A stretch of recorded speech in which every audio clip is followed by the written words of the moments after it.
James Murray, inflation down to 3.2%, but it was only 2.2% when Labour came in. What's your response to today's figures? Well, we welcome this fall in inflation because we know that families across Britain have been struggling with the cost of living, and the Chancellor is determined to get bills down. That's why at the budget last month she cut £150 off energy bills, froze prescription charges and froze rail fares for the first time in 30 years. And we know that all of these measures, according to the Bank of England, will bring inflation down further next year. So things are changing, but we know there's a lot more to do, and that's why we're going to keep focused doing everything we can to get down the cost of living. But the Bank of England and other economists did say that government policies like raising employers' national insurance, minimum wage, etc., have added to food inflation. So aren't families paying more for food this Christmas because of decisions that this government has taken?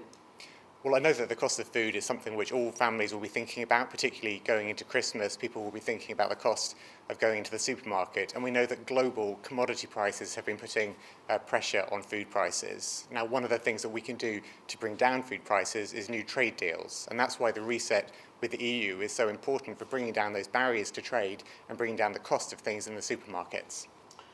Resident doctors beginning a 5-day strike. Was the government naive in not putting any conditions in place when you gave that big pay award last year?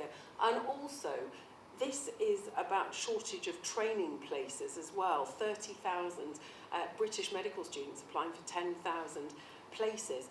They have a point, don't they, on that? Well, look, the decision by the BMA to go on strike is hugely disappointing. This stands to inflict damage on the NHS at a point of maximum danger. These strikes are unnecessary and they're irresponsible because they not only have an impact on patients but also on resident doctors' colleagues in the NHS who will have to cancel their Christmas plans to provide cover. So, we don't want these strikes to be going ahead. They shouldn't be happening, and we want to make sure that NHS doctors get back to work and can keep continuing the work that we started to improve the NHS for patients across the country. And just finally, the UK rejoining the Erasmus scheme.